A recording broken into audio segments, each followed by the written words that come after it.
recording. All right, so welcome to everybody. This is today's courageous conversation on housing, land use, and racism about segregation and the history of redlining in Montgomery County. Today, we are going to be focusing specifically on the history of East County, of Eastern Montgomery County. So if you haven't already, please mute yourself and become acquainted with the Zoom controls. The only Zoom buttons you should need during today, and these are at the bottom of your screen, is the mute button, the turning your video on and off button, because we would like to see your face while we have these courageous conversations, and then the chat. If you have any sort of question or need, you will be able to chat the host. The chat will be closed for the general group.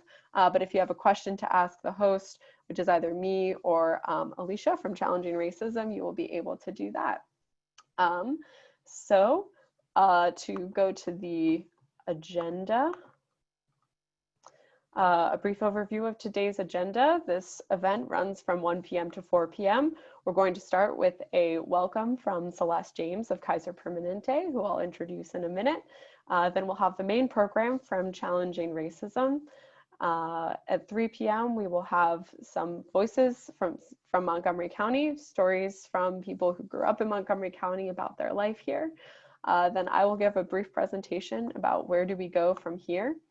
And after that, we will wrap it up. So we have a lot to fit into 3 hours.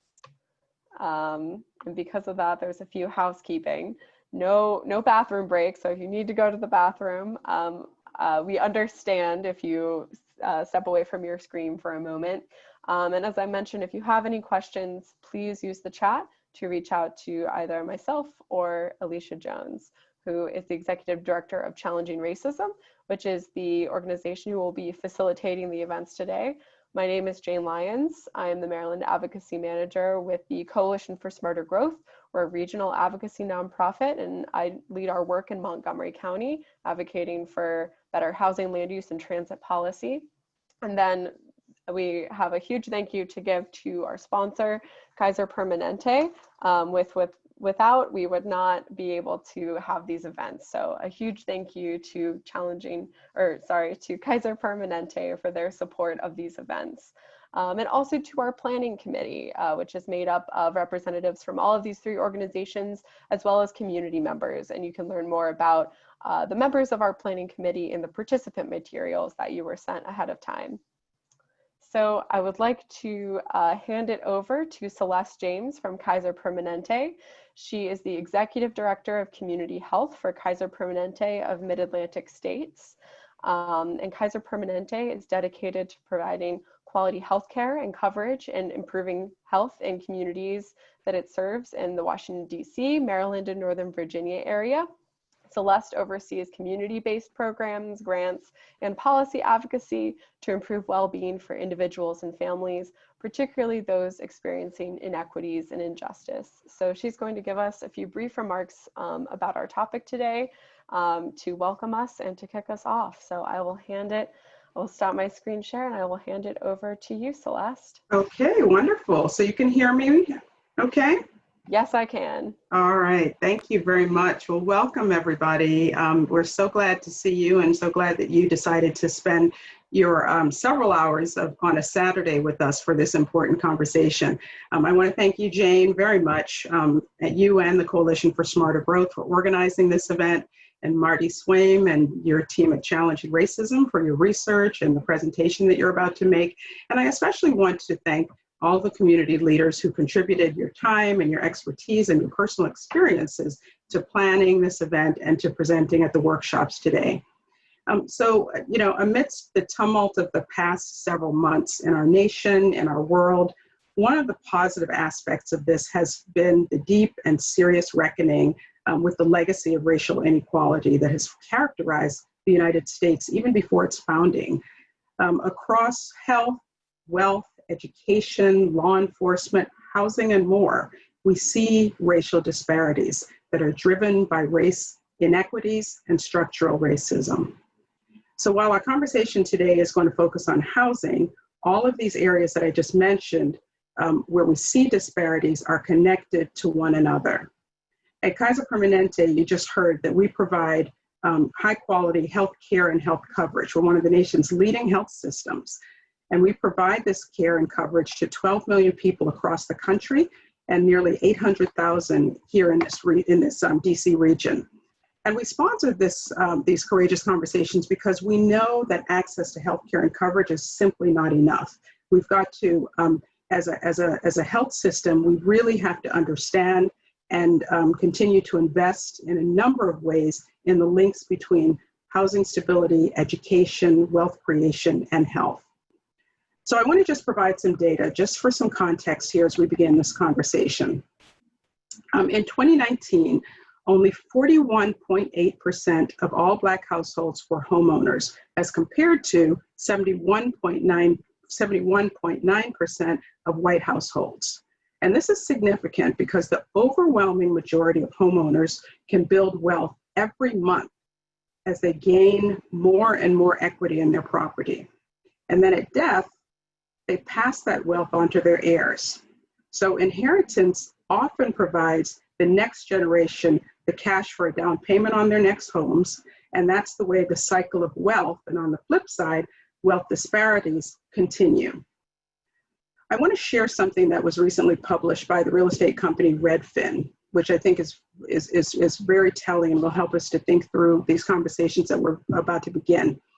Redlining, they say, which is the racist housing policy that was outlawed in the 1960s, remains a major factor in today's wealth gap between Black and white families across the country.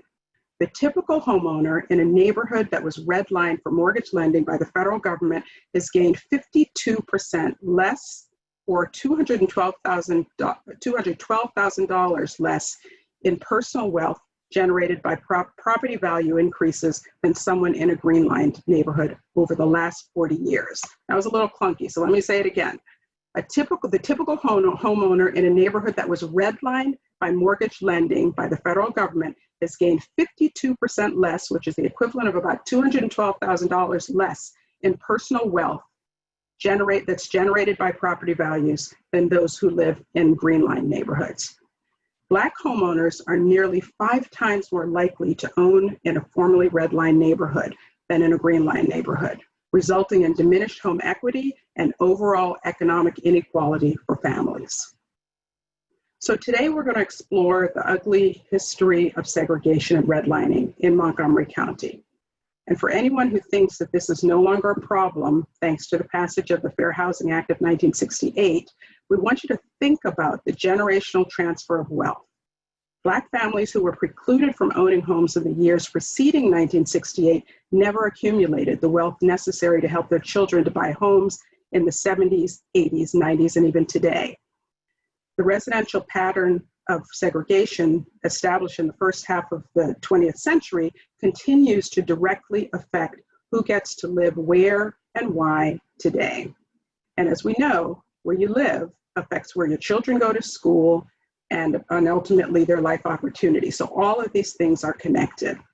So we're having this conversation as the Montgomery County Planning Board and the County Council are getting ready to review the entire general plan for the county. So we need to come to grips with the fact that zoning historically has been a tool for keeping rich neighborhoods exclusive through mandatory large lots of land. So understanding the history of redlining and segregation helps us to understand why, for example, only 4% of students attending Walt Whitman High School in Bethesda are Black, while at Paint Branch High School in Burtonsville, 58.6% are Black. And that's just, and just as where you live, as I said before, affects where you go to school, it also affects where you go to college, what job opportunities you have after college, and many other indicators that kind of build on themselves and relate to a healthy and thriving life. So this is why Kaiser Permanente, a health system, is invested in these kind of socioeconomic drivers of health. We're really glad to be here. We're glad to be in these conversations. We're having similar conversations in Northern Virginia and Baltimore and elsewhere. And we really think it's important for us to understand history in order to understand how policy affects current day, modern day life. So we hope that you, like us, are looking forward to learning more about this important history and how it translates to public policy today and how we can take action. So with that, I want to turn it back to Jane. And again, thank you so much for being here today. All right, thank you so much for those words, Celeste. I think you really set us up to have a really great and courageous conversation about these topics. So I'm very excited to now hand it over to Challenging Racism, which I have one more thing to do before I make them the host. Sorry, bear with me in my technical difficulties as we learn how to have these very large Zoom meetings and to do the breakout rooms. So this is the first of 3 events that we will have. And so there might be a few difficulties today. And so I am just finishing up ensuring that all of the breakout rooms are ready to go for Challenging Racism. All right, and now I will make Alicia the host, and she will take it away from here.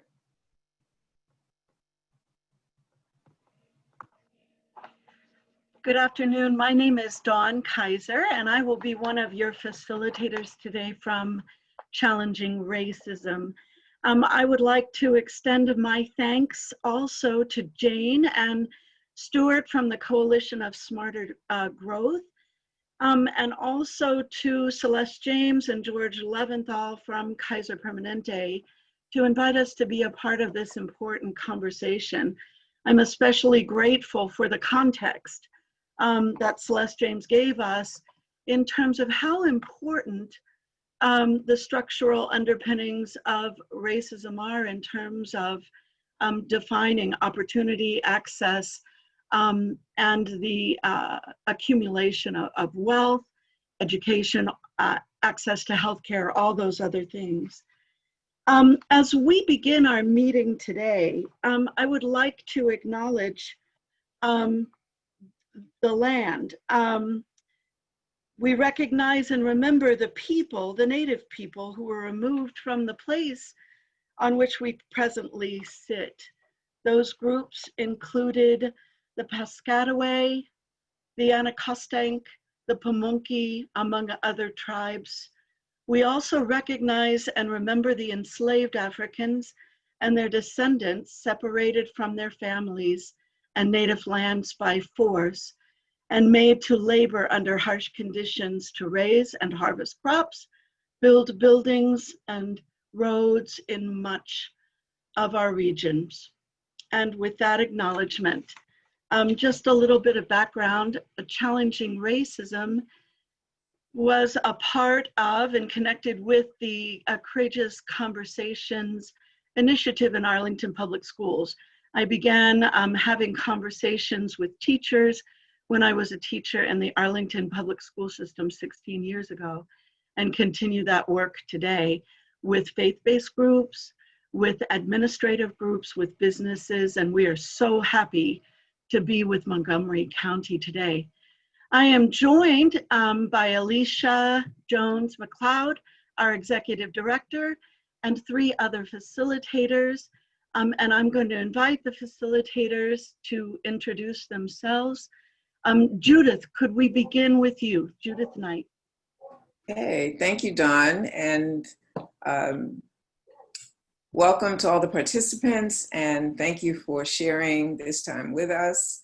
I am a retired Arlington Public Schools teacher. I taught English, high school English in an alternative high school in Arlington where I had a diverse population, and Courageous Conversations was a welcome addition to the training for the teaching staff at Arlington Public Schools, because we do have diversity in our schools, and having a better understanding of the sensibilities and concerns for students and to help them engage was very important for us.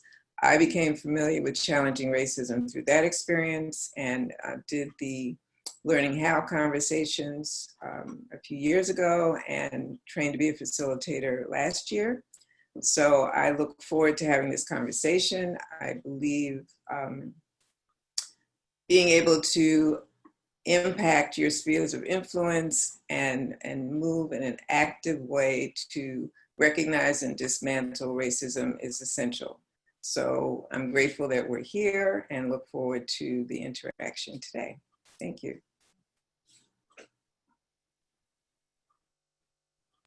Gail, would you introduce yourself, please? Hi, I'm Gail Perry. I'm one of the co-facilitators.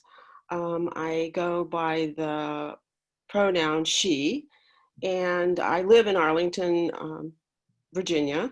I am currently an APS teacher, and I got involved with Challenging Racism in 2014 and have continued to expand my experiences. I'm really grateful to Montgomery County for coming in today with so many participants, and I look forward to a great conversation that I hope everyone will benefit from.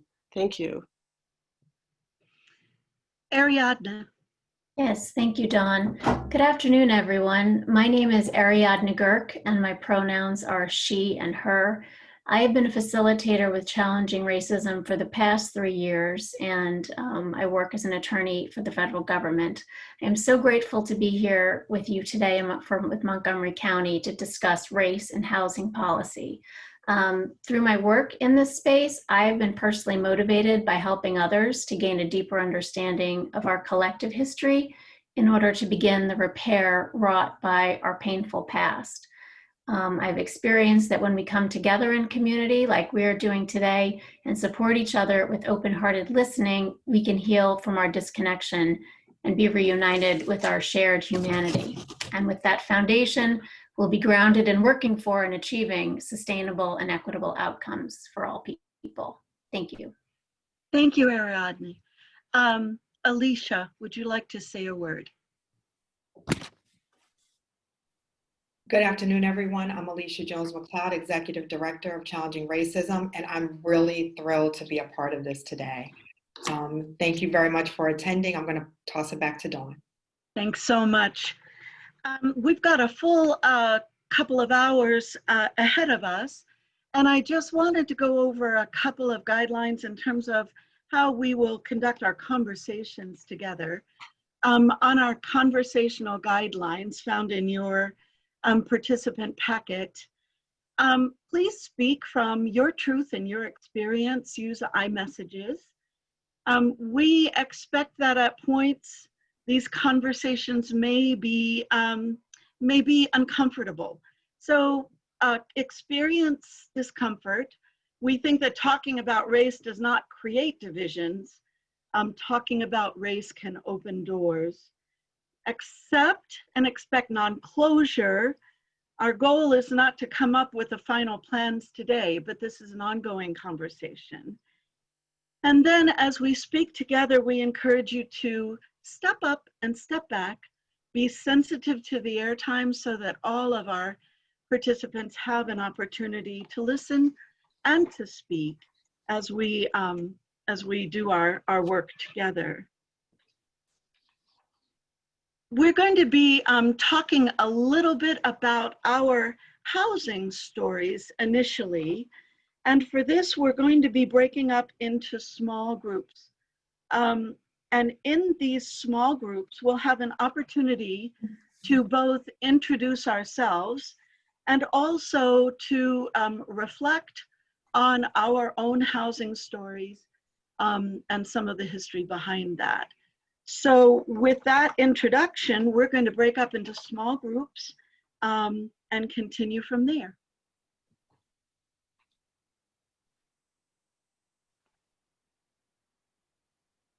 Much. I know that in our group, there just wasn't enough time to talk together, which is frequently the case. But thank you for your vigorous conversation and your grace as we struggle through some of those technical issues.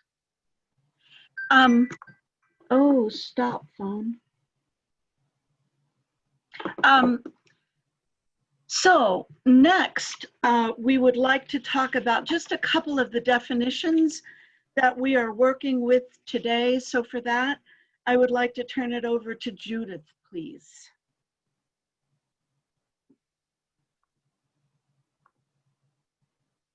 Okay, thank you. Am I unmuted? Yes, okay. Thanks, Dawn. So in your packet, which includes quite a bit of information, on pages 9 and 10, you will see a number of definitions. And while there are many ways that you can define some of these terms, these are the definitions that we're choosing to use today for our conversations going forward.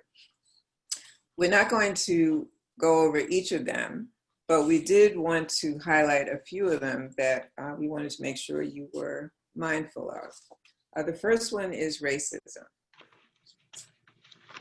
System of advantage based on race.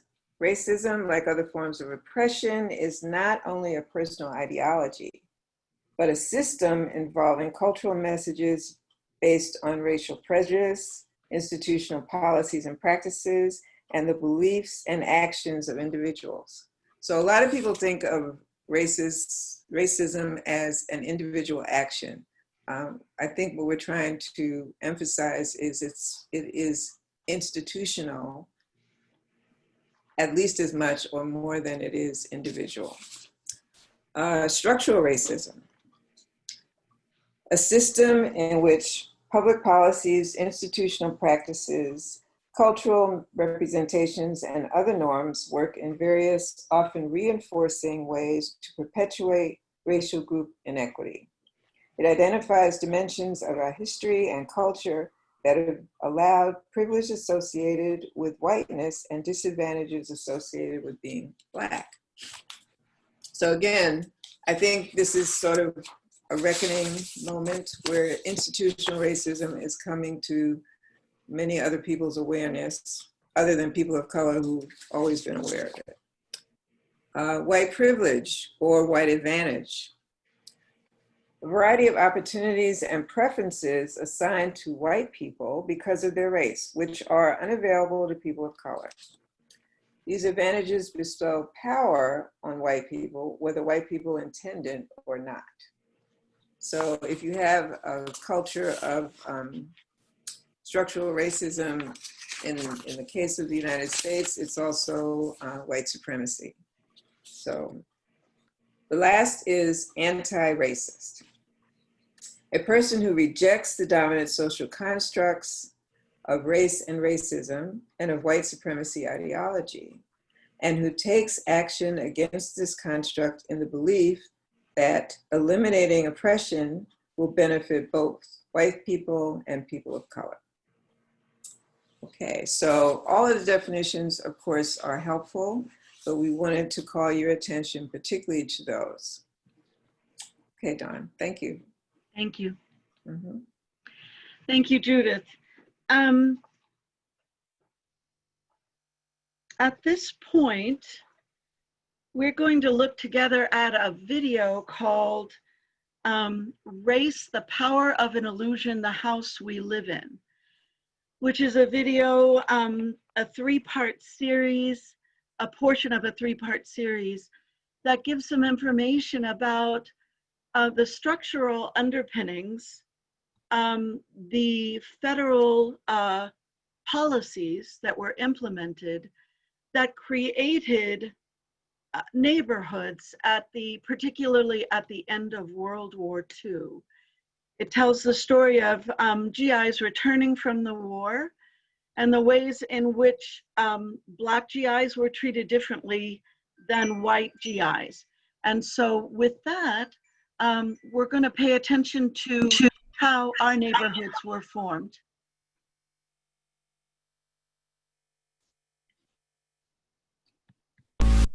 Your blood's the same as mine. Mine's the same as his. Do you know what this wonderful country is made of? It's made up of... World War II found the U.S. at war with Nazi Germany and Japan. Films like the 1945 Oscar-winning short, The House I Live In, called for national unity and ethnic tolerance. What is America to me?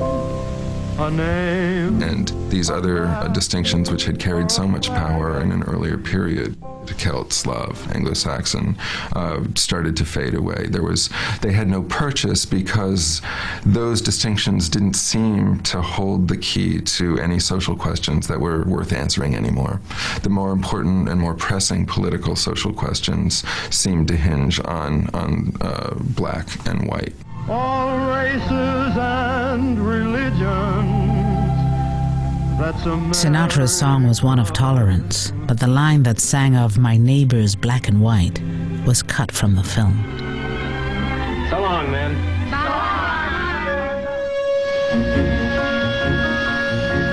European immigrants were learning that whiteness was more than skin color.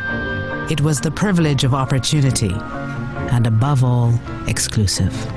There's this whole very standard narrative of the European mobility model. We came here with nothing, we worked hard, we pulled ourselves up by our bootstraps. And it's offered up as proof of the openness of the American economic order. Left out of the bootstrap myth of European ethnics was access to opportunities close to non-whites. Roosevelt's New Deal reforms offered many Americans a path out of poverty. This Social Security measure gives at least some protection to 50 million of our citizens.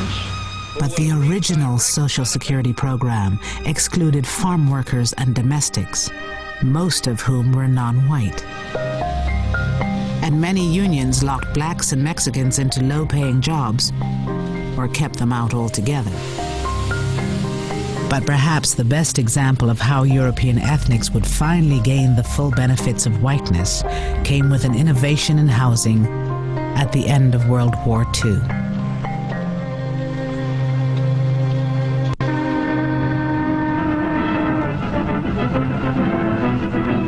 It was a time when hundreds of thousands of GIs came home ready to start families, but had no place to live. Living space was at a premium. When in the Bronx, they tried building Quonset huts, and they turned to slums. All the Quonset huts had just disintegrated. There were two families sharing a hut. One family at one end, one family at the other, and before you know it, they were awful. FHA came to the rescue by ensuring long-term, low monthly payment mortgage loans. Veterans needed homes for families. They turned to a revolutionary New Deal housing program. It would racialize housing, wealth, and opportunity for decades in ways few could have imagined. In the 1930s, the federal government created the Federal Housing Administration, whose job it was to provide loans, or the backing for loans, to average Americans so they could purchase a home. Due to the stimulation of the National Housing Act, from every section of the country come reports of vastly In order to purchase a house in America prior to 1930s, you had to pay 50% of the sales price up front. The new terms of purchasing a home was that you put 10% or 20% down, and the bank financed 80% of it, not over 5 years, but over 30 years at relatively low rates. This opened up the opportunities for Americans to own homes like ever before. The average person could own that home. If these terms sound familiar, they should, because this is essentially the same financing scheme that allows most Americans to own their homes today. Federal programs and banks sank millions into the home construction industry. Their message to veterans: you can afford a new home. Buy a new home now.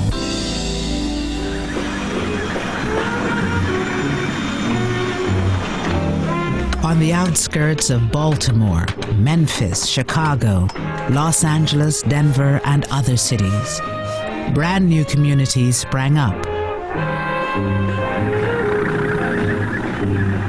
One of the most famous was a Long Island potato field, transformed into 17,000 new homes.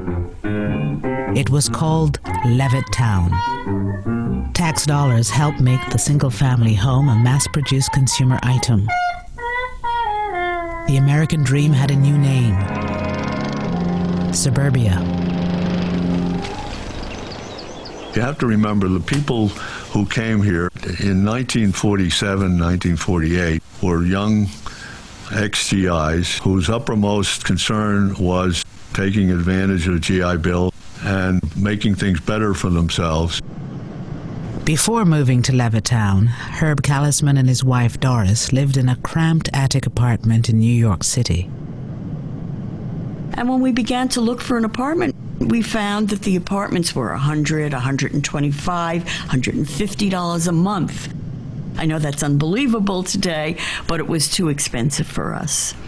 And out here in Levittown, the mortgage payments was $65 a month. They say your kitchen dazzles every eye. A brand new sink, a built-in oven, a new refrigerator, and a... If you were buying a Levitt home in 1947, 48, 49, 50, and 51, you would get, this would be your kitchen.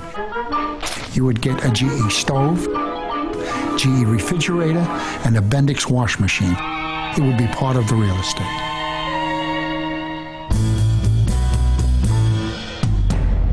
We came to Levittown and we found the model house, and we walked in and we looked around, and of course, in the eyes of a young man who was raised in the ghetto, so to speak, it was an interesting experience, an interesting lifestyle, seeing all the new modern conveniences.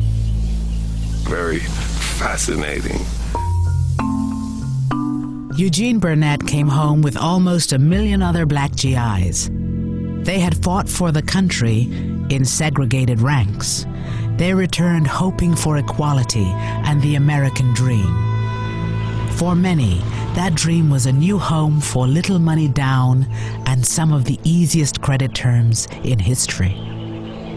I went up to the salesman. We're interested in your home. We're interested in buying one. And what is the procedure? Is there an application to be filled out? So forth. So he looked at me, looked around, and he said to me, he says, listen, it's not me, but the owners of this development have not as yet decided to sell these homes to Negroes. It was as though it wasn't real. You can't imagine. But for someone to come out and actually tell you that they can't sell to you, you know, I was really on an up. Man, look at this house. Can you imagine having this? And then for them to tell me because of the color of my skin, I can't be a part of it. The FHA underwriters warned that the presence of even 1 or 2 non-white families could undermine real estate values in the new suburbs. These government guidelines were widely adopted by private industry. Race had long played a role in local real estate practices. Starting in the 1930s, government officials institutionalized a national appraisal system where race was as much a factor in real estate assessment as the condition of the property. Using this scheme, federal investigators evaluated 239 cities across the country for financial risk. So that those communities that were all white, suburban, and far away from minority areas, they received the highest rating, and that was the color green. Those communities that were all minority or in the process of changing, they got the lowest rating, and the color red. They were redlined. As a consequence, most of the mortgages went to suburbanizing America, and it suburbanized it racially. The racial logic adopts the principle that an integrated neighborhood is a bad risk, is a financial risk, that an integrated neighborhood is likely to be an unstable neighborhood, unstable socially, but therefore also unstable economically. When the white residents of 8 Mile Road in Detroit were told they were too close to a black neighborhood to qualify for a positive FHA rating, they built this 6-foot wall between themselves and their black neighbors. Once the wall went up, mortgages on the white properties were approved. Between 1934 and 1962, the federal government underwrote $120 billion in new housing. Less than 2% went to non-whites. I can understand an individual, depending on his environment or his family or whatever, being racist, but for your country to sanction it, give him tools to do that, there's something definitely wrong there.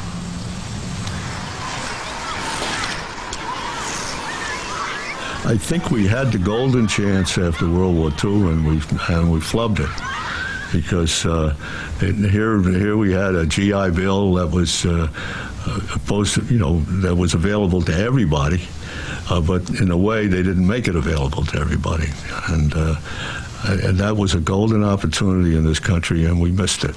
We really missed it. You can always tell, can't you? A town with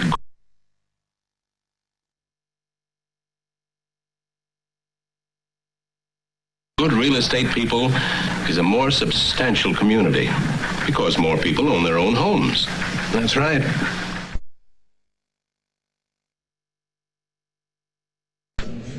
And now it's sort of hard to believe that the federal government nationalized and introduced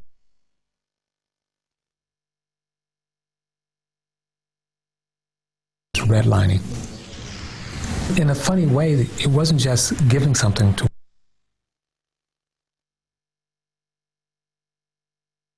whites, it was constructing whiteness. Whiteness meant, as in the past, whites had meant being a citizen and being a Christian. It now meant living in the suburbs.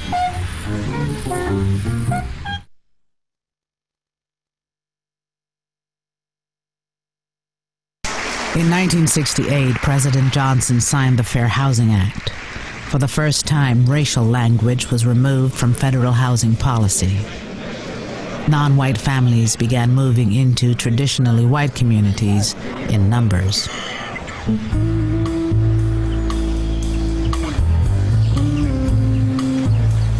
We lived in an apartment, a two-family house in Queens, and when we came here, it was the first time we had bought a house, and I was looking for everything in the storybooks. Let's see, I was told to pause at 1320. Is that correct? Yes, thank you. I would like to invite you to just take a second to write down a couple of your reflections on what you noticed about housing policies, how folks were treated differently, the federal government policies that were implemented in place, and how that might have affected the neighborhoods in which you grew up. All right. We'll take about a minute to reflect on those questions and then see the rest.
Jane, if you're ready, we'll continue.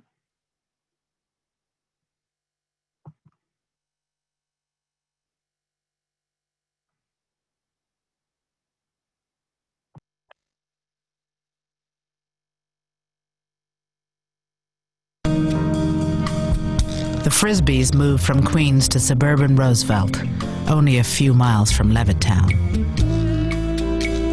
Like the Frisbees, many non-white families would discover the economic value of race in the real estate market.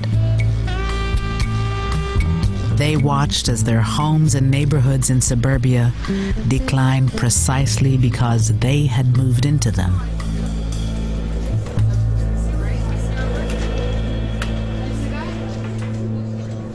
When I moved into a neighborhood, I thought it would stay intact the way it was. On the street that I moved on when I moved there, it was predominantly white. Within 2 years, it was predominantly black. It was called blockbusting. Real estate agents preyed on the racial fears of white homeowners to get them to sell their homes quickly for less than market value. The homes were resold to non-whites at inflated prices. Well, they would say, you know, we're having black people move in. Now, I will give you cash if you want to sell me your house. Do you want to stay with black people next door to you?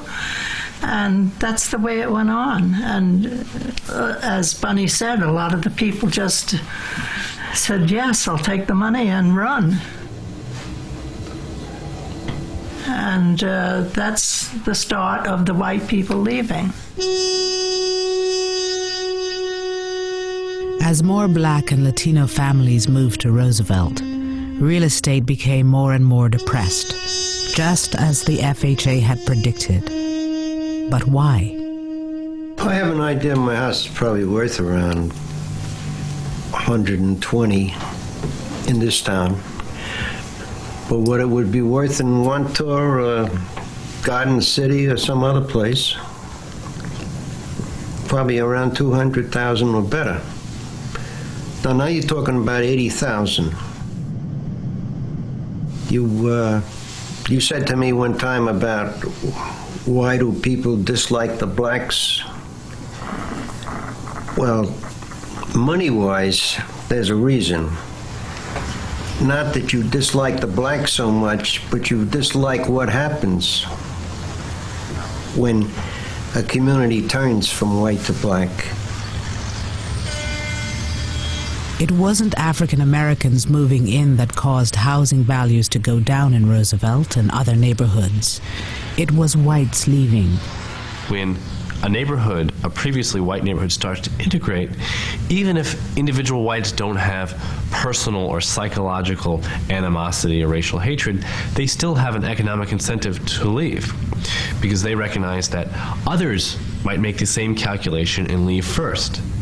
So you get a vicious circle where whites calculate that other whites are going to sell when a neighborhood integrates, therefore they want to sell first to avoid losses, and they actually make it happen. They make white flight happen. And if you think about African Americans, if African Americans are 20% of that market, it means that 80% of the people are not looking in those places for homes. So the prices of those homes declines or stays stable. And banks contribute to this by continually making loans in regions that are on the rise, white communities, and making it difficult to get loans in black communities. So there's a difference. There's a lack of symmetry that's important to keep in mind. So it's not the same when whites are all by themselves. Because when they're all by themselves, they're taking all the resources with them. They're taking all the amenities with them. But when blacks are by themselves, they can't get loans. They don't have a decent tax base. There are no jobs, and then that becomes associated with black space.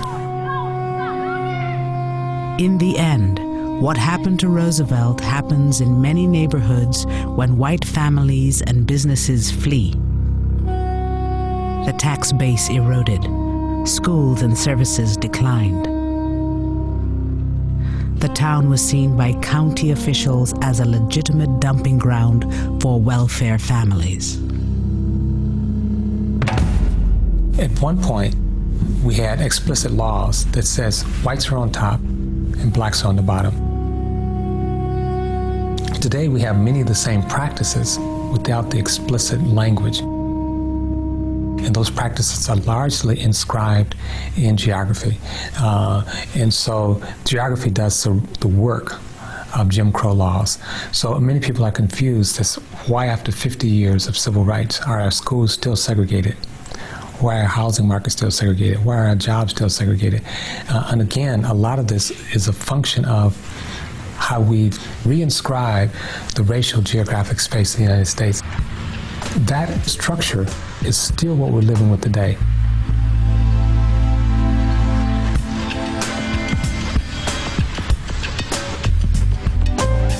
As homes in white communities appreciated in value, the net worth of these white families grew. For most non-white families who stayed in urban neighborhoods, the housing market open to them in the 50s and 60s was largely a rental market. You don't gain equity by paying rent. Where one's family lives in America is not just a matter of taste and preference. You have the issue of housing and wealth. The majority of Americans hold most of their wealth in the form of home equity. So that's their nest egg. That's how they can finance the education of their offspring. That's how they can sort of save up for retirement. It's their savings bank, right? They're living in their savings bank. My family, like a lot of families, was in Detroit struggling to buy a house. You had a dual housing market, one white, one black. A housing market with one with a lot of demand, another housing market with very little demand. My father lives in the house that I grew up in. That house today, 5-bedroom house, is worth about $20,000. That same house bought in the suburbs would be worth today about $320,000. So whites moving to the suburb were being subsidized in the accumulation of wealth, while blacks were being divested. And these were public policy decisions in which, on one hand, people were given access to property, given title, and subsequently wealth, and on another hand, where people were not given access to property, did not generate wealth, and did not generate the kind of opportunity for the next generation. So if you can get a government loan and with your GI Bill, your newly earned college degree, and buy a house in an all-white area that then appreciates in value, that then you can pass on to your children, then you're passing on wealth that has all been made more available to you as a consequence of racist policies and practices. To the child of that parent, it looks like my father worked hard, bought a house, passed his wealth on to me, made it possible for me to go to school, mortgage that house so I could have, relatively debt-free college experience and finance my college education. How come your father didn't do that?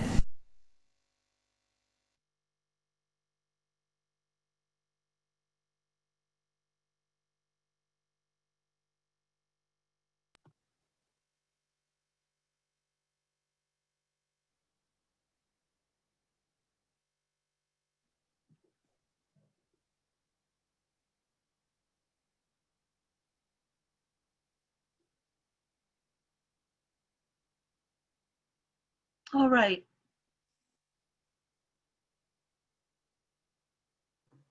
Thank you, Jane.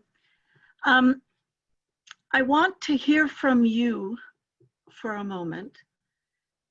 John Powell spoke in this video about some of the structures that are and systems that are the underpinning of structures that kept Black people out of housing, frankly, out of World War II, after World War II, and before. I wonder if you take a minute in the chat box and list some of the systems that you saw in the video that we just took a look at that are underpinnings of the racist structures in the housing system of housing.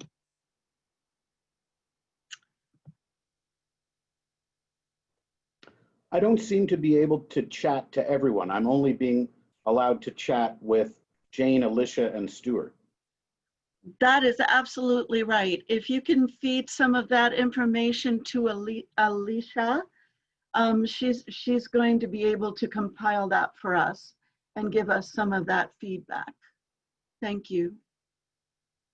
Can you repeat the question one more time, Dawn? When you were watching this video, John Powell identified a number of the structures that are underpinnings in the racist system of housing that we saw in this video, and that frankly continue to this day. I wondered if you could identify and share some of those systems that you saw in operation that contributed to racist structures in housing.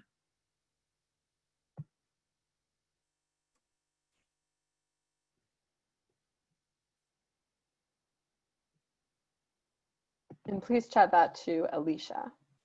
Yes.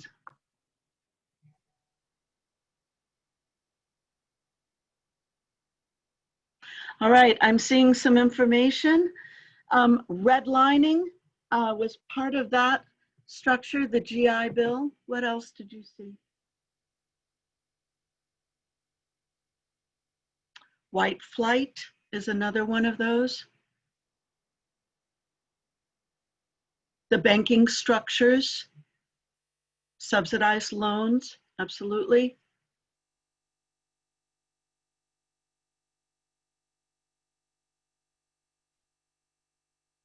The whole FHA mortgage system that granted funding to white GIs returning and not to Blacks. Anything else? Deed restrictions, absolutely. Yeah. All of these are interlocking structures that created the structures of racism that we see around our neighborhoods to this day. Divestment in predominantly non-white neighborhoods, yeah, also that, yeah. Yeah, these are some of the things that contribute to the ways our neighborhoods are structured today.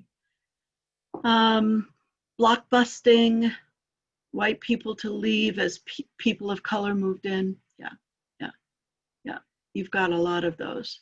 Thank you. We want to focus now on some of the history of Montgomery County and some of the historic neighborhoods, particularly focusing on East Montgomery County today, but beginning with kind of a brief history of Montgomery County in general. So Montgomery County was really a rural county up until the turn of the 20th century. There were a large number of free Black men and women who lived in Baltimore and in DC well before the end of the Civil War. And there were Black persons right after 1865 who were able to buy property near DC and further out in the countryside. There was education available for some people, but most of these Black folks and Black areas, Black communities built their own schools, sometimes with funding from Julius Rosenfeld, who was the Sears founder, subsidizing those schools by paying half the costs. There were about 40 small Black communities in different parts of Montgomery County. Because of work for Black folks in the federal government that was growing at the end of the 19th century, and the presence of Howard University Law School, medical school, and the hospital, the Black community in this area was really very vibrant, employed, but also highly educated. However, systemic racism handicapped this emerging Black community in these ways. The white community in Montgomery County was developed by ardent segregationists. We'll see a housing covenant in a few minutes that kind of documents that effort. There were two waves of this in Newland County, Newland in Chevy Chase, and also Miller along the DC line and the Potomac River. These developers made fortunes building white segregated housing. Woodrow Wilson segregated the federal government, and that pulled an awful lot of Black folks out of the federal workforce. And that was work, good salary work that was really hard to replace. In 1933, the Federal Housing Administration created maps, as we saw in the video, to advise mortgage lenders for these new 30-year mortgages. The FHA redlined and designated some areas as dangerous or the lowest grade intended or permitting Black residency in areas occupied by Black people and people of color. 1927 through much of the 20th century, Montgomery County Parks and Planning used zoning laws to build parks and to approve permits and amenities for white developments. The segregation in housing construction was the intentional pattern of Montgomery County from at least 1892 through the Depression, FHA, and after World War II and the next 30 years. The fair housing laws in 1965 made these practices illegal, but by then the patterns in neighborhoods were pretty much already set. The 1964 General Plan corridor for I-270 initiated a process that developed some more diverse community up county over time.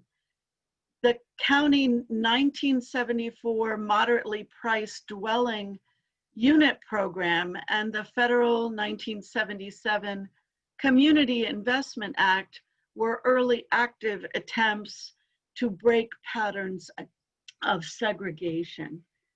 The low net worth of Black persons in the metro area is not because most of them did not work hard or were not educated. It was intentional racist, local, and national policies and practices that destroyed opportunities for Black residents of the county. We have a series of maps that I'd like to take us through. If we could look at map number 1, the 1936 map. So if you take a look at these neighborhoods, you can see some of the designations roughly designed by the Federal Housing Administration. The darkest green are newer high-class subdivisions, lighter green, better class, lighter yet, newer middle class. The lightest green, older middle class, newer lower priced. The light pink, unregulated, individually built lowest grade, and then the darkest pink color designated with the letter H is for the lowest or redlined counties, designated for Black folks and people of color. That's the lowest level available housing. In Arlington, we have a few historically Black neighborhoods that are easily identified by names, historic names.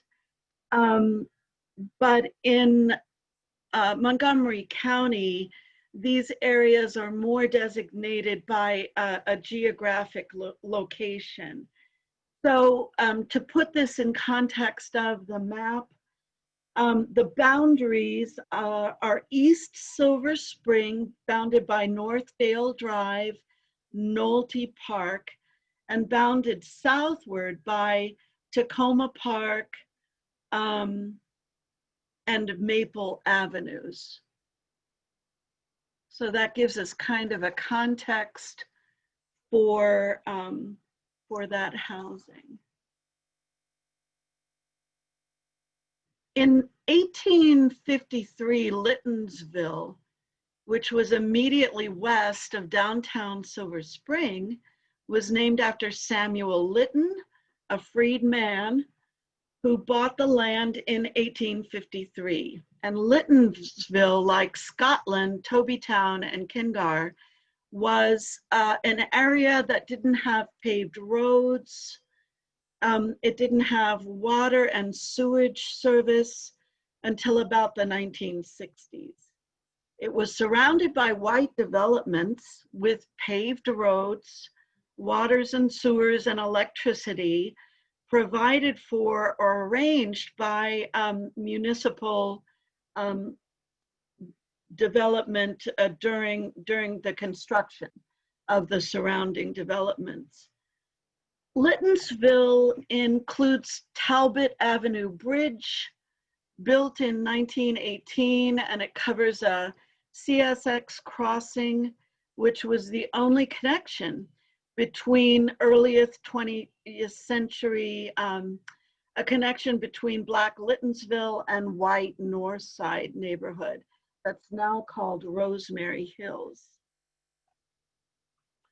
In 1883, Tacoma Park was built around the B&O Railroad Station, and it was built by Benjamin Gilbert.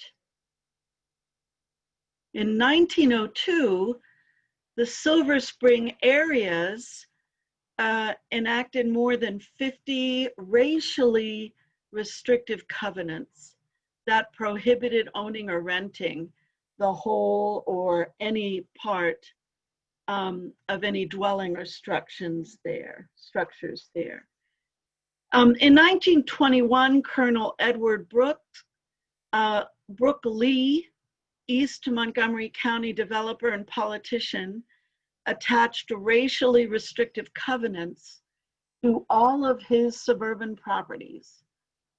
Those covenants prohibited African Americans from buying or renting homes in the subdivisions unless they were domestic servants. Sandy Spring, Maryland, founded by white Quakers, may be the oldest county settlement that included Black free men. Today, the population is about 6,000. White, 59% of that, Black, 19%, Latinx, 9%, Asian, 8%. And today, East Montgomery County is diverse. So in Silver Spring, a census designated 47% white, about 28 Black, 22 Latinx, about 8% Asian, and other. So these designations by the Federal Housing Administration were done in 1936. As we continue to the next map, we have racial predominance in 2016, laid over top of the FHA graded residential areas we saw in the last map. In designation H, area H, we have no real predominant group, no group that has more than 50%. But we still see in the dark blue largely white predominant groups in those areas that were designated the best housing in the 1936 FHA grading. white predominant is over 70% of those tract populations. Let's take a look at the next map. In this, we see median household income. And once again, in the area that we see on the kind of west side of the map, the higher level incomes are predominant. Once again, matching the FHA designations.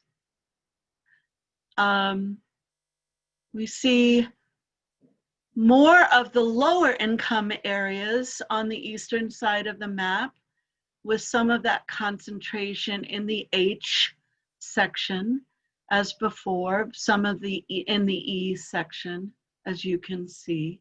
So some of those patterns in income continue to this day. And let's continue to that last map, where we see median housing values. And here too, some of those patterns persist, not as clearly as we saw in our initial maps. So there's some real evidence of changing in some of the demographics here. But once again, on the western side of the map, clearly the highest in the areas of median housing values. In addition to these maps, we have kind of a replica of one of the housing covenants that was part of the restrictive covenant in Bethesda dating from October of 1924. I don't know if we have that on the screen, but it's in your packet. And the restrictive covenant clearly says, yeah, we see it here. The restrictive covenant clearly says that the owner of the property will not sell, convey, or rent the premises hereby conveyed, the whole or any of the part or any structure therein to any person of African descent. So here you have an example of the restrictive covenant in 1924. So that traces some of the demographics and some of the history of Montgomery County. All right.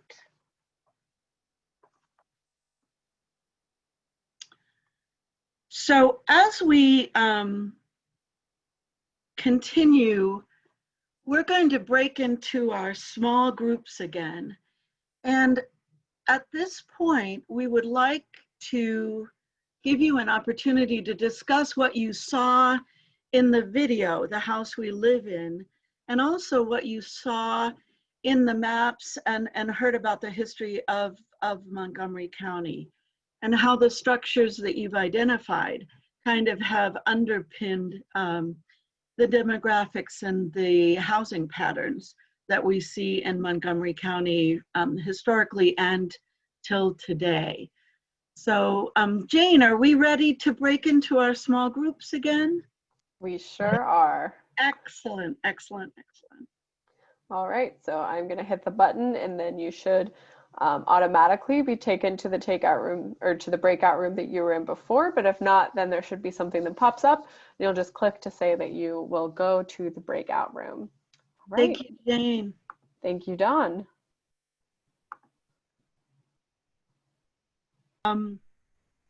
Just a very, very quick report out from each group, just kind of a 25 words or less summary of something important that you talked about.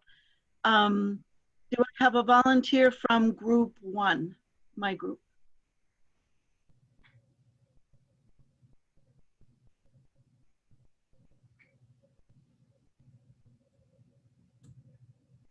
Damian, Do you have anything you'd like to add?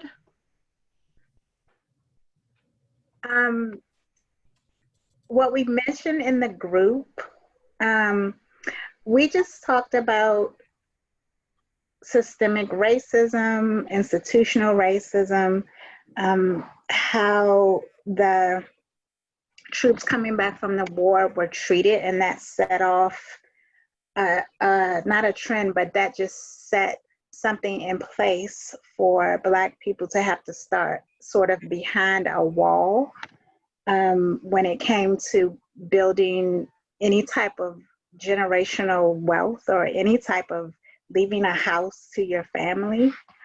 And we just discussed how a lot of the things that were put in place over the years has transformed, but some of those things that still keep people of color behind the line still affect us to this day. I especially talked about gentrification in my neighborhood and how a lot of the area right now is not affordable for people to live in, and how when I was growing up, I lived in the suburbs away from most of my family, and it was kind of reversed. DC was very full of people of color, and if you lived in the suburbs, it was a big deal. Damien, let me stop you so that we can hear from another group, if that's okay. Yeah, perfect. Group number 2, 25 words or less.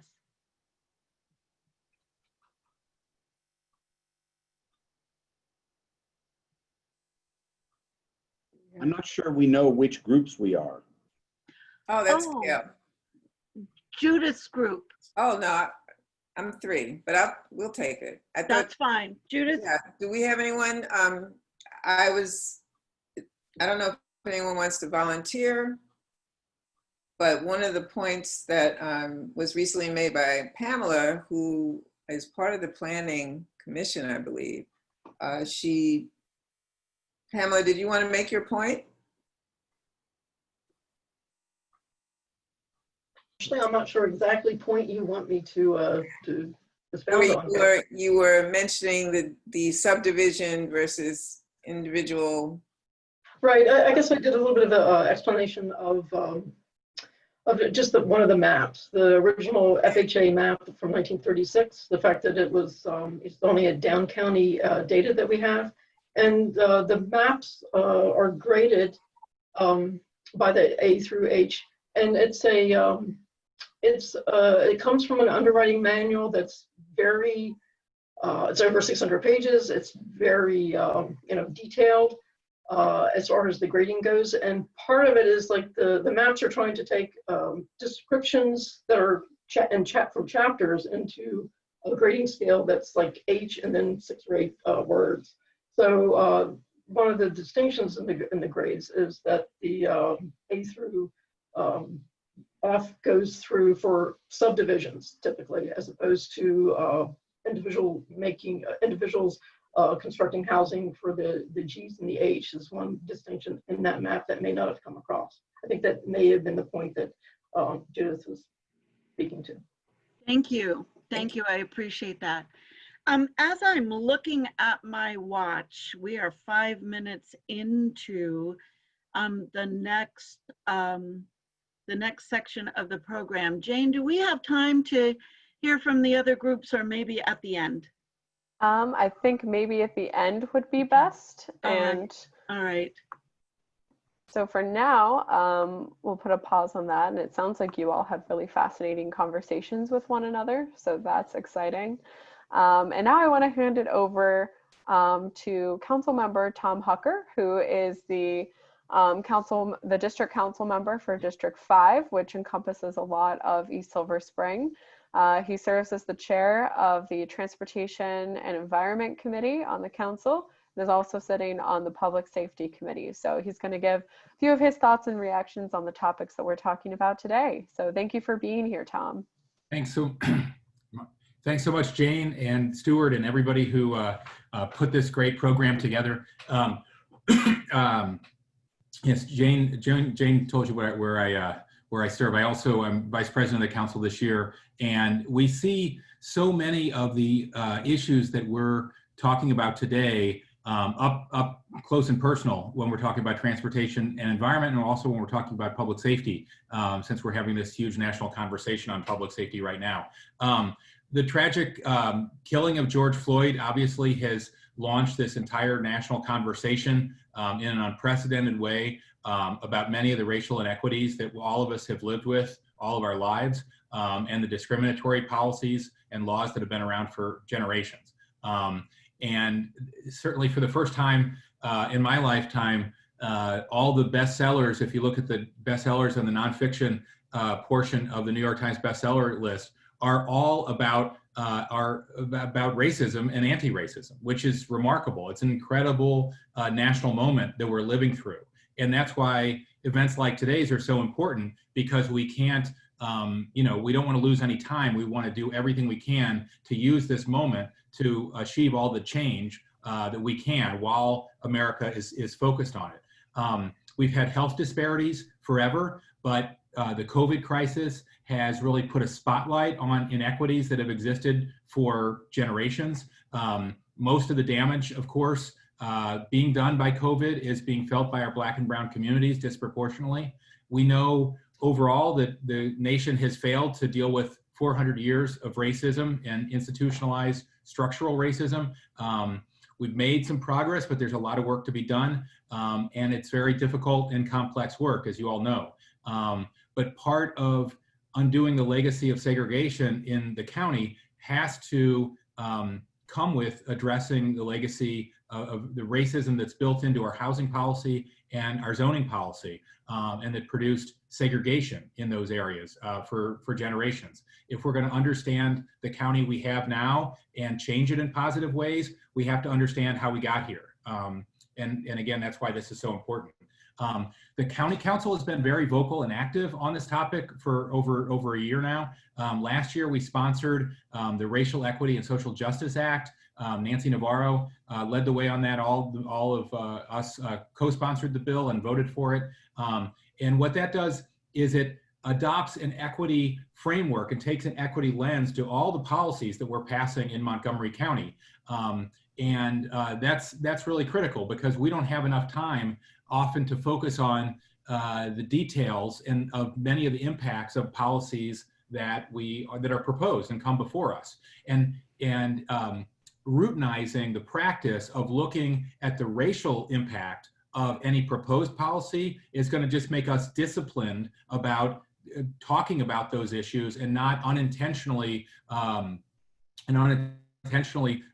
continuing any inequities with the policies that come before us. We now, through that act, require a racial equity and social justice analysis of any proposed bill that comes before the council. We've created an office of racial equity under the county executive. Mark proposed, and we hired Tiffany Ward to staff that office, and we're building it out. But we're trying to be very disciplined about considering the racial impacts of any policy moving forward, which is great. The county, as you know, for generations has become much more diverse, but the diversity hasn't been equally distributed, of course, around the county. Demographics by the district, by district, look very different. District 1, the west side of the county, which includes Chevy Chase and Bethesda and Potomac, is disproportionately white compared to the county as a whole. District 5 that I represent has twice the county average of Black residents, and is overwhelmingly diverse like the rest of the county, even more so. In addition, home ownership rates among white and Asian residents are 73% and 74% a couple years ago, while home ownership for Black and Latino residents are down at 42% and 49% respectively. So we have great disparities in our home ownership data. And across the county, District 5, my district, has the lowest home ownership rates, only 53% across all racial and ethnic groups, and higher ones elsewhere. In addition to taking the racial equity lens and funding the Office of Racial Equity, I really believe, and it's my job to say this as a district council member, but now I have even stronger arguments, given that my colleagues have unanimously voted for a racial equity policy and lens to be taken. We really need to invest much more county resources in District 5 and in District 4 and in District 2 and anywhere in our county that has been historically underinvested, where there's concentrations of our Black and brown residents. So specifically, if you know East County, I'm happy about the new Adventist hospital, which has moved from a small campus in Tacoma Park to a much larger facility up in White Oak, closer to a lot more of the communities that it serves, and at the crossroads of two big state highways, so it can serve a lot more people more efficiently. I'm very frustrated by the lack of progress with Viva White Oak, which the county had engaged in a partnership with a private developer to build up a big mixed-use development. A couple years ago, we sold some land to the developer, and they haven't pulled any permits and haven't moved forward with either the housing or the retail there. So that's a frustration that we don't have a whole lot of control over, because it's really in the lap of the private developer. But I'm very excited about another idea that has only come up over the last year, which is in creating a new campus for Montgomery College in Burtonsville. Montgomery College, you know, has 3 campuses in Tacoma Park, Rockville, and Germantown. We are underserved on the east side of the county. Burtonsville is not only, the heart of the Northeast County, but it's sort of a regional gateway, since it's in the corner of Howard County and Prince George's County. We need a lot more economic development there, and a lot of that could really be anchored, I think, if we have a Montgomery College campus that's doing workforce development and job training and other things to plug in the residents there into the workforce, because that area of the county, again, to the inequities, has 3 times the unemployment rate of the rest of Montgomery County. So we put money in the budget that we passed, the FY21 budget. County executive proposed it. We all passed it to spend about $500,000 on a study about how to open up a new campus for Montgomery College up in Burtonsville that I'm very excited about. And of course, you're all very familiar, this group is, with the Purple Line, and the stakeholders around the Purple Line, many of you have done great work at using the Purple Line to preserve quality, affordable housing and inclusive affordable housing opportunities along the Purple Line corridor. I think as we continue to reimagine public safety, and we've passed a number of bills on police reform, and there's more in the hopper, we have to really reimagine our housing and our land use policies with the same sort of disciplined focus on race and class inequities.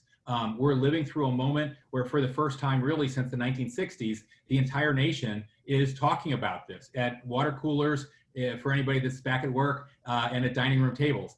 And we can't afford to miss this moment. We really have to take advantage of it. And that's where workshops like today's are so important. So again, thanks for putting this together. I look forward to further discussion on this. Thank you so much, Councilmember Hucker.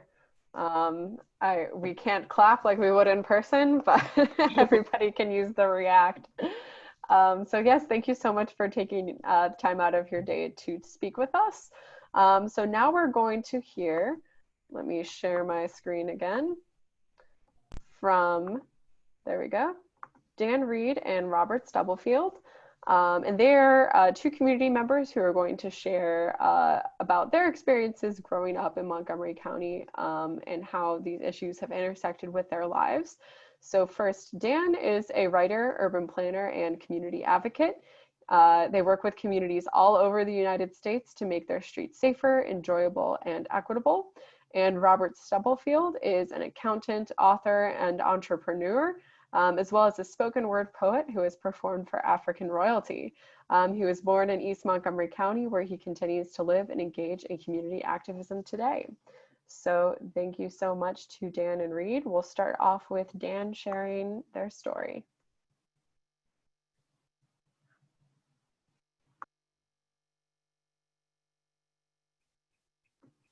I think you might be on mute, Dan. Oh, okay. There we Can go. everybody hear me all right?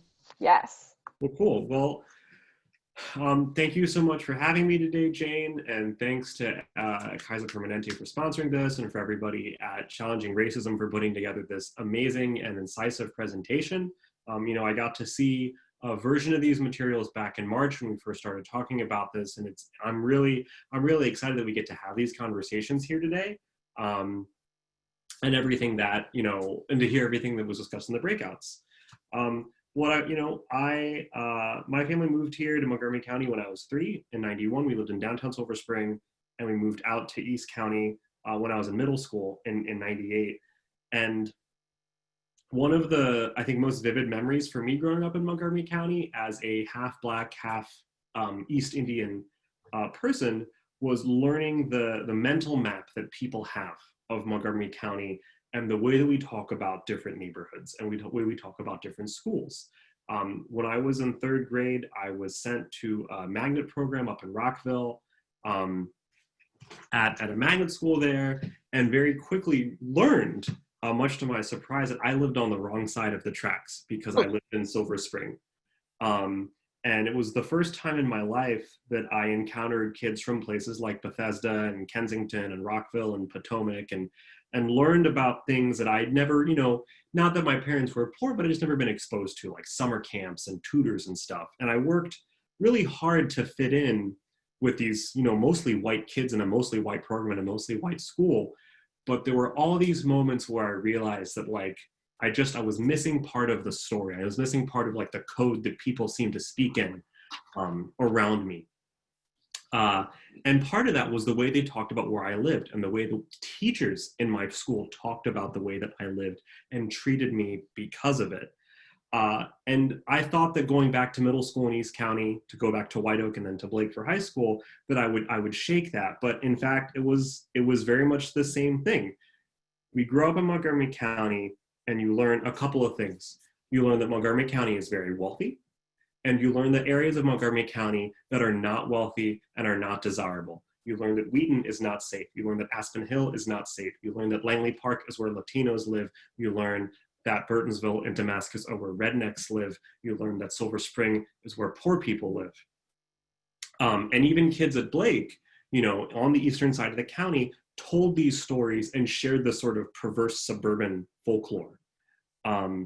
It wasn't until I moved out of Montgomery County, I went to College Park and I went to graduate school in Philadelphia, that I realized just how much of a construct these things were, to actually see the variety of different kinds of neighborhoods that can exist in a city like Philadelphia, and to realize that the places that my friends and my classmates in high school talked about as ghetto or as unsafe or as undesirable were really just figments, you know, of our imagination. And the older I got and I came back to Montgomery County, I realized, A, that adults told these same stories and made major life decisions based on their perception of a certain neighborhood or a certain school, but also that this was largely intentional for many of the reasons we discussed and we saw the videos here, right? Redlining, zoning, racial covenants, funding for public amenities like schools and parks and such, were intended to protect and preserve the wealth of white families, and specifically within that, Anglo-Saxon and Protestant white families, and to preserve their wealth and access to places or things that they deemed desirable or only for them. It's been really, I think, difficult grappling as an adult with what the consequences of those choices are, right? You know, my parents bought a house in 1999 off of Route 29 in the White Oak, Burtonsville area. And like every other family in Montgomery County, busted their butts and went to school and worked multiple jobs to buy this home, only to discover that the schools that my brother and I attended, you know, went from majority white to majority Black in the space of about 10 or 15 years. I can look at the pictures from when I went to school in East County and see mostly white faces, and I graduated high school in 2005. And then I look at the pictures from my brother's schools and I see mostly Black faces, and he graduated from high school in 2017. And as, you know, my parents and I really came to this realization only in the past 5 or 10 years that, like, they had made a decision to live in a community, and we watched all of their neighbors move away to go live in Rockville or Almy or out to Howard County. And it was a really painful realization for them to see that their presence alone in this community made other people uncomfortable. I've grown up and I was able to buy my own home with my partner who's sitting next to me in East Silver Spring, a community that was historically redlined. And when I was a kid, was one of those places that we would swap stories in the halls at school as being a ghetto, undesirable place. And today, East Silver Spring has become a really desirable neighborhood because it's close to downtown Silver Spring and it's close to the metro and close to DC. And every day when we go for a walk with our dog, we watch the little old houses in our neighborhood slowly, one by one, being knocked down and replaced by these big, $1.3 million houses. And it's bittersweet for me because on the one hand, I spent most of my adulthood wanting to move back to downtown in East Silver Spring, the neighborhood that I lived in as a child, to want to reclaim that neighborhood that so many people when I was growing up looked down on. And it turns out that in many ways, white folks have reclaimed these communities and that they're putting investment in this community because of their presence. And I spent a lot of time walking around my neighborhood with my dog, wondering how much longer am I gonna feel like I'm part of the neighborhood that I grew up in, and that I'm surrounded by people who have those similar experiences to me in this community. It really bums me out. And it makes me wonder, if we made the right choice coming back here. It's one reason why I've been so active on housing and transportation issues for the past 15 years, because I want people to have the same opportunities that my mother had as a single parent, as a Caribbean immigrant, as a student at the University of Maryland, to rent an apartment in downtown Silver Spring 30 years ago, and to raise me and to give me access to Montgomery County schools and all of the amenities this community has. But today, we see our friends being priced out of Silver Spring. We see, folks that we love and we cherish and we feel make this community exciting and interesting, young people, queer people, people of color, immigrants, saying we can't stay here anymore. We need to move out, and we need to move out of the county, out of the region. And it's painful knowing that when I walk my dog and I see another little old house in my neighborhood get turned into a $1.3 million house for some people who really want to, have a lot of money and a lot of access to generational wealth that my family and my partner's family, a lot of my friends didn't get to have. It says to me, like, who is this place really for? Was it ever for me in the first place? And so I'm really happy to be here today and to be able to share these stories with you. And I really urge, everyone, particularly the white folks, to really take a good look at the policies in this county and the decisions in this county and how these decisions are made.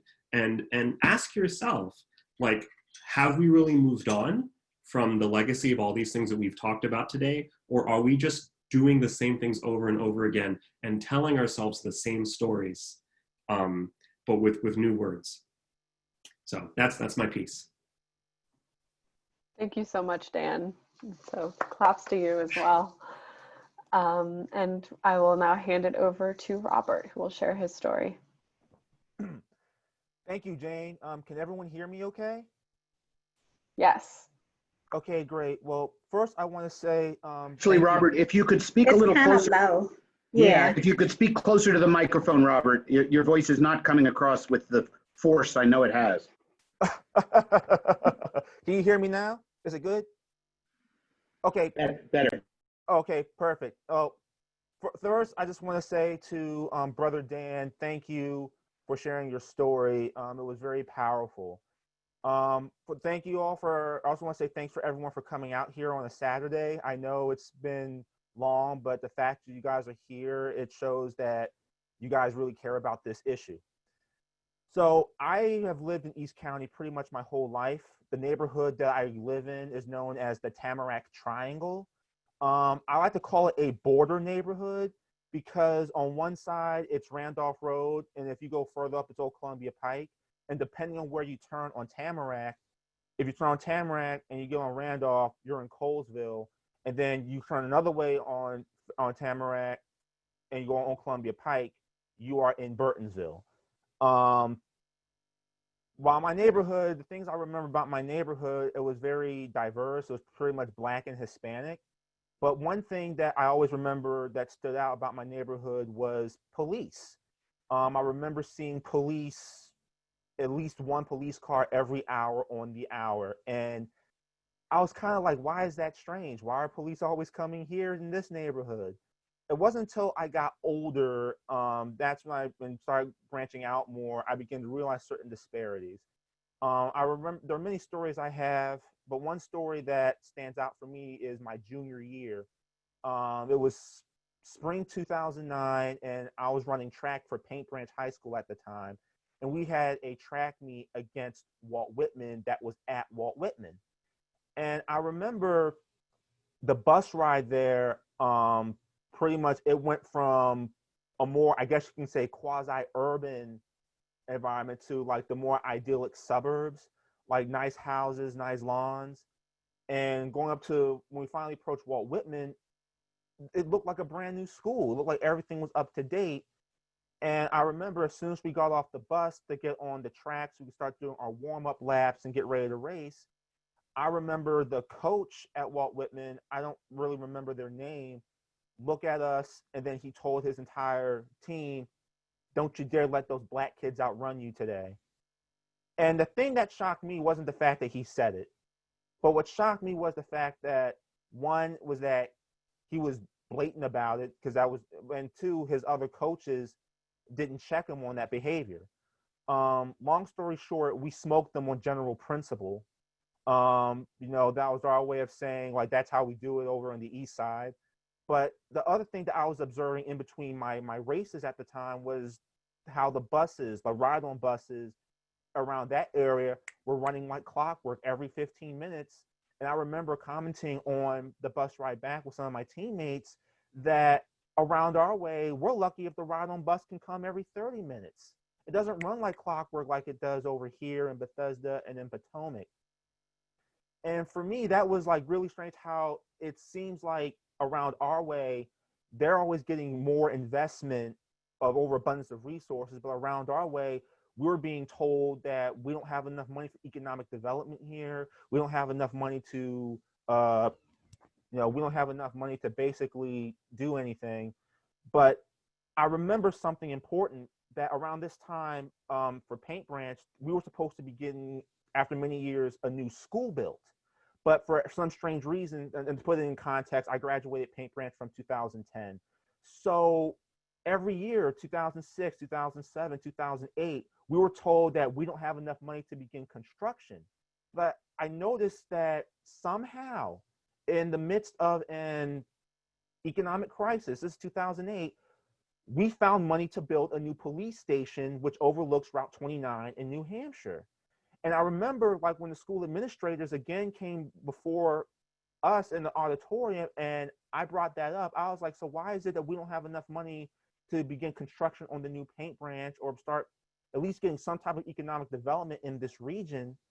But we somehow were able to get start money to build a new police station down in White Oak. The school administrators, one, looked at me like, looked at me like this, like, who told you that? And they didn't have an answer.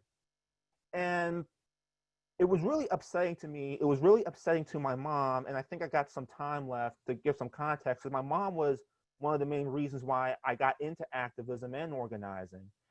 And, I remember my mom taking me to PTA meetings and Board of Education meetings talking about these very same issues. And it was a consortium meeting one night, and this was like the summer going into 2006, summer going into my 9th grade year, and Sherwood didn't want to be part of the Northeast Consortium, and their exact words were, "We don't want those kids coming from that side of the county and disrupt our home values and destroy our schools." And mind you, at the time, Paint Branch was beginning the run as the only school in the country where Black, Hispanic, and Asian students were getting 3s or higher on the AP exams. And at the same time at that meeting, Blake was like, well, we want to get the farms kids out of schools. And my mom made it perfectly clear that at the time that most of the kids in school that go to school at Blake are white. And most of the kids that go out on farms at Blake are white. So you are going to kick out most of your white students. And that doesn't make any sense. And my mom it took for me a while when I was younger, but I now understand if you really want to take a look at apartheid in Montgomery County, look no further than the school systems. And the school systems is a reflection of the community at large. Like, why is it like, with Paint Branch, with Briggs Cheney, it's pretty transient because people are renting homes or renting apartments. They can't really stay and fight for their schools. But Bethesda and Chevy Chase and Potomac, those places are able to build generational wealth. They're able to, keep affording to build communities and all that and everything else. And so this is something, and I think Dan touched on it perfectly, is that are we actually going to do something about this time, or are we going to continue to have this myth that I like to call, it's the myth of a progressive Montgomery County? Because when you really take a look at it, we're still very hyper segregated, and it's a myth, it's a harmful one. And what I really hope comes out of this is that the past is never past, it's always present.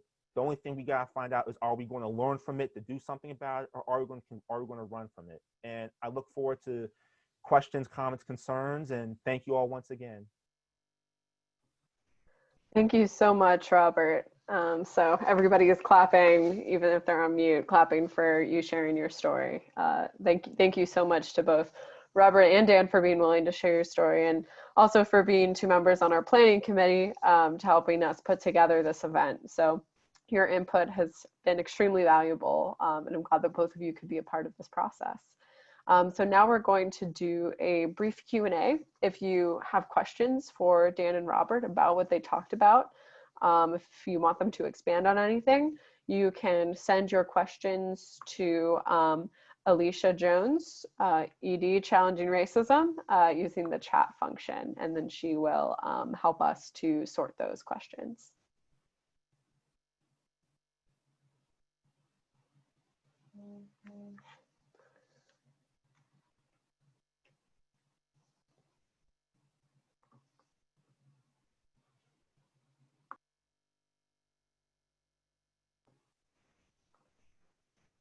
So yeah, take a minute. If you have a question, feel free to send it to her.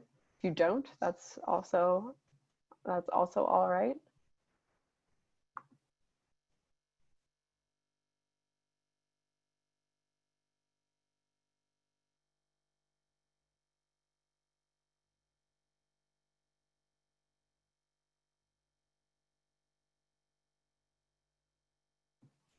Any questions, Alicia? Okay, looks like we have one. Do you want me to read it, or would you like to read, Alicia? If you would read it so I can manage the rest of the questions that are coming in, that would be great. All right, so the first question to Dan and Robert is, are there any policy changes you would like to see / that you think would help alleviate the existing segregation in Montgomery County? So big question. I think for me, if I can start off, is that there are some policies that I would like to see, really help, get rid of some of the segregation that we have in East County. One of the things that I would like to see is a home ownership program in East County, specifically around like the Briggs Cheney area. Reason for that is because that area is described as transient, and meaning that people aren't staying there long enough. And one of the reasons why that they're not staying there long enough is that every year the rents keep on increasing and increasing to the point where they're getting priced out. It's like, I can't stay here any longer. I got to find somewhere else to live that's cheaper, or I got to find somewhere that is affordable. So one thing that I would like to see is maybe the county can work to help implement a rent to ownership program in some of these hard hit areas to really help with a predominant focus. So that way it can really help not only stop building a transient community, but transient neighborhoods, and start building community. And also in a way where people feel like this is actually a place that's welcoming and as a way to help build some generational wealth via that way. That's one aspect of it. The second aspect, and this has been going on for quite some time, is with the boundary analysis study that's going on, that the Board of Education has been having for the past year and some change. The reason for that is because a lot of these boundaries if you were to line up the way the school boundaries are set up and with the way the redlining map is, you would find that they overlap in many ways. It's kind of like with Baltimore's white L black butterfly aspect, in the sense where you take where all this place is being invested in Baltimore versus where being divested, you put them over the white L black butterfly, they overlap. So what we have to take a look at is find a way to change some of these boundaries, because the way how policy implements where funding and resources go is how the boundaries are set up. So what we have to do, I feel, is if we change these boundaries in terms of like which area, determine like, which is desirable, which is undesirable, that could also play a huge role in getting investment in these places that need it the most. But I will say it has to be done in a way, I feel, that it doesn't push people out even further. It shouldn't be as an excuse to gentrify the neighborhood, but to truly build it into a community. And another aspect I would say would be to look at developing it into a community land trust, where in a sense that it's the community that has ownership of it. And those are just a couple of things that come off the top of my head. So. Great. Dan, do you want to respond to that question as well? Yeah, I mean, I want to second everything that Robert said. I think those are all excellent ideas. And if, especially when you talk about home buyer programs, if you compare what Montgomery County offers for home buyers, particularly first-time home buyers, compared to DC or Prince George's County, it's night and day. DC, if you can make $140,000 a year, and DC will give you a grant for a down payment on your closing cost to buy a home. It is demonstrative, right? They want people to feel welcome and to be able to invest in those communities there. And we send the opposite message by not having enough of those programs here. I think one of the most powerful things that we can do is really change zoning. We touched on this a little bit earlier today, but single family home zoning was explicitly created in the 1920s to segregate neighborhoods and to keep people who could not afford single family homes out of wealthy and white communities. And it happened after the Supreme Court struck down literal race-based zoning. That is one of the most powerful things that we can do to reduce the cost of housing, to provide more housing in a time when we have a chronic regional housing shortage, and also to start integrating wealthier neighborhoods. To use my own neighborhood as an example, if a little $300,000-$400,000 house gets knocked down and replaced by a $1.3 million house, like, that's because of zoning. The land is expensive, and the only thing that you can build on that land now is one gigantic house. And we don't even have to make a question about it, who's going to buy that house. It's going to be white people. Like, that is the end result of that policy, and it's working just the way it was meant to. If you want to start seeing integration in Montgomery County, we need to start taking all these neighborhoods in Silver Spring, in Kensington, and Bethesda, the areas that were historically redlined 80 years ago, or greenlined, and start breaking up these lots and giving people the opportunity to build townhouses or duplexes or little apartment buildings, just as was done in this county, until these zoning policies were created.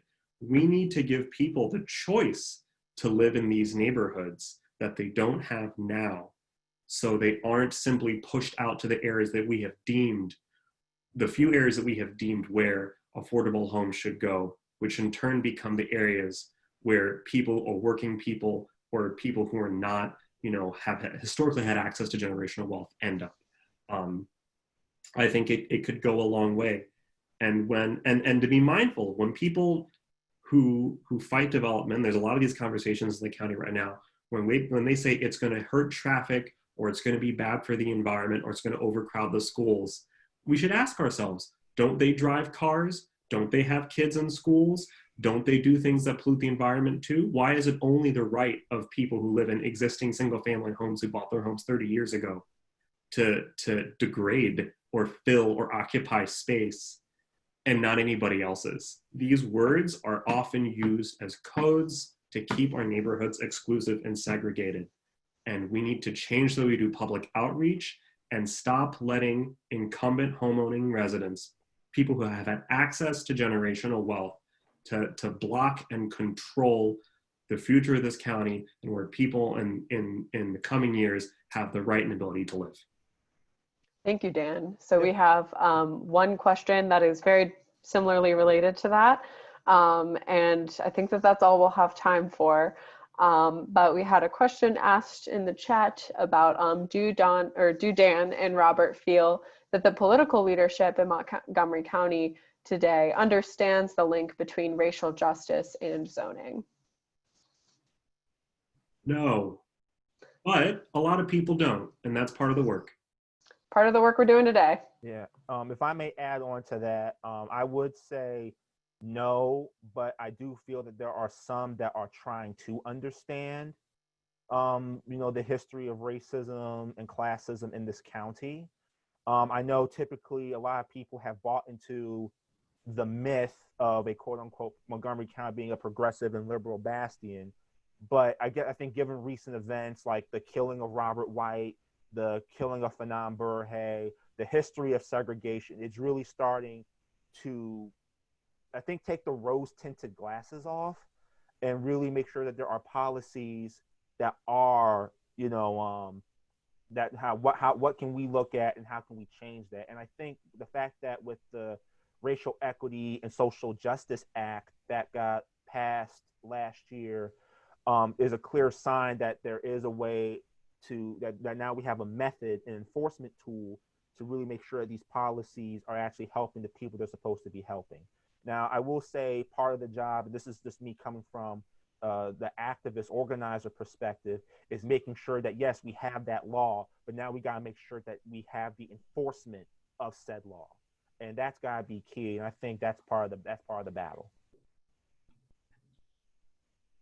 Thank you. And Councilmember Hecker, I saw you take yourself off of mute. Did you have something that you wanted to say as well? Or? No, I agree. I think, I think Dan and Robert said it well. I think we're going through a countywide and really a national education on this stuff. And we're all experiencing, we've all been in public hearings, we've all been in individual meetings where we get a whole lot of pushback.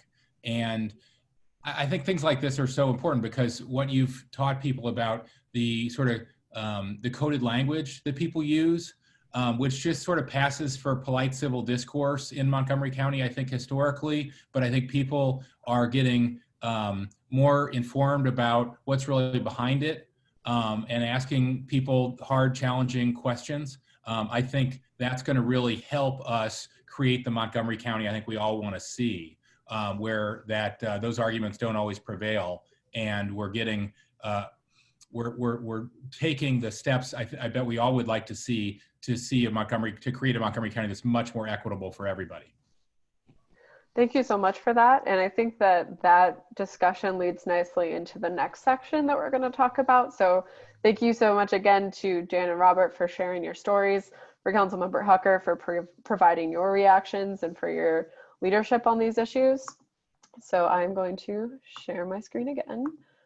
And we're going to talk now briefly about where do we go from here. Let's talk about what land use planning and politics look like today. We've talked about that a little bit, about how the history of segregation is very easily still something that we can see in Montgomery County, but what do we do about it? So we've learned that how we've grown exacerbated segregation. We haven't talked about it as much, but it also helped to exacerbate climate change. The more suburban, low density sprawl helped to contribute to tearing down farmland and forests, and also contributed to people driving more in their cars. Transportation is one of the largest sections of greenhouse gas emissions in Montgomery County, and it's the only one that hasn't gone down over the past 10 years. So in order to undo these generations of entrenched segregation, we need to do something different to build neighborhoods that are mixed income, racially integrated, sustainable, and prosperous. So there's a lot of different wonky terms in the planning world. There are master plans, development approval processes, zoning, sector plans, general plans. There's a lot that is going on there, and not many people know about it because it can be very complex. So today I'm going to focus on one thing, which is the general plan, which feeds into a lot of these other planning policies. So what is a general plan? It is a plan that looks at the entire county to determine how we're going to grow and also where are we going to grow over the next 30 years. It requires implementation. It alone does not change zoning or policies. And it will also guide the planning department's work program and the county council's policy agenda for the next several years related to housing, transportation, land use, and environmental protection. So a lot of the issues that we're talking about today are influenced by the county's general plan. A little quick history on the history of the plan. We really only have ever had one comprehensive update or comprehensive writing of Montgomery County's general plan. And that was sort of a process that lasted between 1958 and 1969 when it was finally approved. This was called On Wedges and Corridors, and the concept was to focus development and growth around DC and along the I-270 highway. So 1969, that was the last time that we had a comprehensive update. There were a few updates to the goals and objectives in 1993, but other than that, it hasn't really changed much, although the county has changed a lot in the past past years since 1969. So some major outcomes from the previous general plan. I talked about how general plans decide where we want to grow. So this is a map of where we decided we wanted to focus development. We were going to have this urban ring around the Beltway, the I-270 corridor that had this corridor of cities, Rockville, Gaithersburg, Germantown, Clarksburg, and then sort of decreasing density from those places. And then, of course, the agricultural wedge that is very low density. Some of the other major outcomes were not just where we grow, but how we grow. One of the goals of the original plan was that there wasn't enough affordable housing, which unfortunately is still an issue that we are facing today. So an outcome was the moderately priced dwelling unit program, which requires any project with a certain number of housing units to set aside a certain percentage of those units for below market rate, so to lower to moderate income families. Preserve farmland was another goal. So we got the agricultural reserve where a third of the county is going to be preserved and can't be significantly developed in the foreseeable future. Another one was timing public facilities with growth, and out of that we got the county's growth policy, which up until this year was called the subdivision staging policy. So I'm not going to go over those. Those were some of the major outcomes of the 1969 general plan that we still feel the impacts of those today. The moderately priced dwelling unit plan has created hundreds of units, but it obviously has not solved the problem of affordable housing. So that brings us to 2020 and to the new general plan that the county is working on. They're calling it Thrive Montgomery 2050, and it is grappling again with all of these questions of how and where do we want to grow. So this is the timeline for the project. As you can see, we're significant of the way through at this point, but some of the biggest decisions are yet to come. Right now, there is about to be published a working draft of the plan, and that will first have to go through a review by the planning board and then be approved by the planning board in this upcoming April. And then it will be transmitted to the county council, who then gets the final say about what goes in the general plan. So it's really a two-step process. First, the planning board this fall, and then the county council next spring. And the way that the planning department is looking at Thrive 2050 is not to look at housing as one issue, the environment is one issue, and equity is another, but that all of these things affect one another. So these are the major 8 issues, the blue boxes, like complete communities, connectedness, affordability, diverse and adaptable growth. And each of these issues, the planning department is looking through the lens of 1, economic health, 2, community equity, and 3, environmental resilience. So equity is not something that can just sit on its own. Equity and economic health and environmental resilience, these 3 things are something that we need to be constantly thinking about. I'll talk quickly about some of the big ideas that have come out of the process so far. So one of the big ideas is a complete community in 15-minute living. And this is the idea that your basic essentials like housing that is affordable, healthy food, green space, transit, let's see, what else haven't I mentioned? A lot of the things in that first graphic from Melbourne, Australia, that everything is accessible within 15 minutes without getting into a car. So that everyone can access these things no matter where you live in the county. So whether you live in Potomac or you live in Burtonsville, you should be able to get healthy food within 15 minutes of where you live. And this idea has gained traction in places like Melbourne and Paris and Seattle and Portland, and it's a relatively new idea in the planning world. And in order to have places where you can get to those essential daily needs within 15 minutes without a car, you need to build communities to be more compact so you can get to and from places a little bit easier. And so out of this has emerged this concept, out of the complete communities idea, has made the planning department include recommendations that we need to increase density in the county in some areas, not everywhere, obviously not places like the agricultural reserve, increase density in many of the places that have already been becoming more dense, but also to improve diversity. And this means, that's my alarm saying I have not too much time left, and diversity, and having not only a diversity of people, but in order to get that diversity of people, having a diversity of housing types, for example. So this is a graphic that talks about what's called missing middle housing, about everything that's in between single family detached homes and sort of mid-rise, high-rise apartment buildings. Things that, as Dan mentioned, we, in most neighborhoods in Montgomery County, can't build today because zoning does not allow it. So in many places in, for example, Silver Spring, you're not allowed to build a triplex, even though there might be some from several decades ago when it was legal. Now today's zoning does not allow it. So part of the ideas that they're talking about in Thrive 2050 is having a more diverse housing stock, and then out of that having a different range of price points, which then will lead to more racial, age diversity, and other types of diversity that are really important in our neighborhoods. Really quick, another one of the big ideas that has emerged out of the Thrive 2050 process so far on the transportation side is to have all of these complete communities connected by safe multimodal boulevards.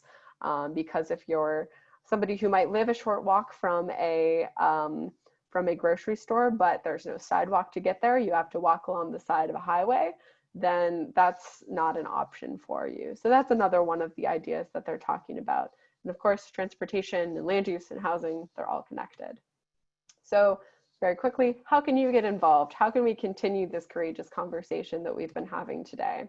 So as I mentioned before, I work for the Coalition for Smarter Growth, and we've been organizing a community-led grassroots group called Montgomery for All that is specifically focusing on advocacy around Thrive 2050, the general plan update.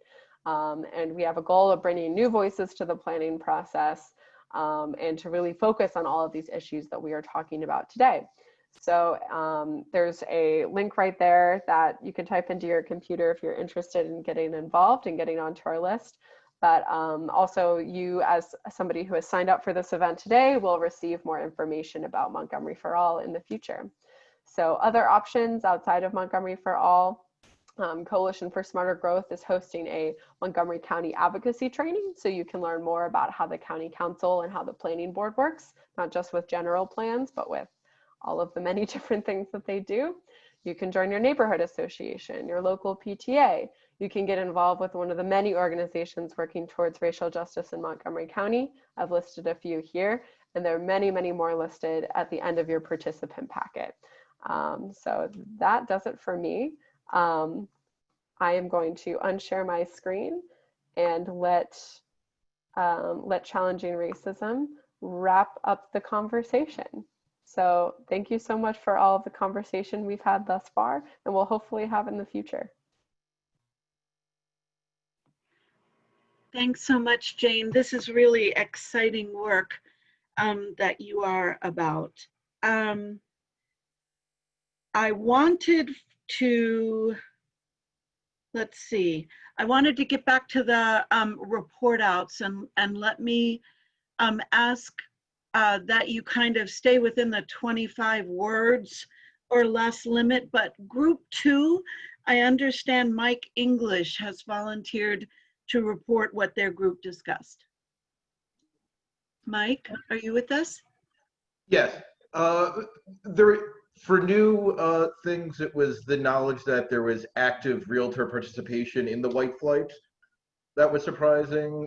And as far as tools that are used, it's how basically it's just become institutionalized. That there's a lot of naivete and a lot of acceptance about intergenerational wealth, and that that's done even if it's not explicitly racist. Banks are doing that to protect property value, et cetera, and it's self-reinforcing. Yeah, Mike, thank you so much. From group 4, we have Wendy Phelps. Hi, thank you. In our group, we talked a lot about zoning, especially single family zoning, and how that was inherently exclusionary, and the need to be able to build more units on large pieces of property to be able to create more inclusive neighborhoods. And we also talked about wanting to see more people of color in leadership positions to help push through policies like that. Yeah, thank you so much. I want to thank Dan and Robert. Your stories meant a great deal to all of us and ring through with the authenticity of someone who has been a part of this community and has seen it and thought about it a lot. So thank you so much for that. All of us are members of groups. We have spheres of influence that are significant. And as we finish up today, I would like for you to take a moment and think about what your sphere of influence might be, in which you can take a concrete step to further this process of creating a more diverse county, a more diverse world, or breaking down some of these structures of racism that perpetuate the problems that we see. On the back of the journal that you used to write down about, to write something about the film, is a place called Journal 2, where you can jot down where your sphere is and what you might do, 3 concrete actions that you might take to support equity in housing. I'll give you just 30 seconds to just jot down something very, very quickly.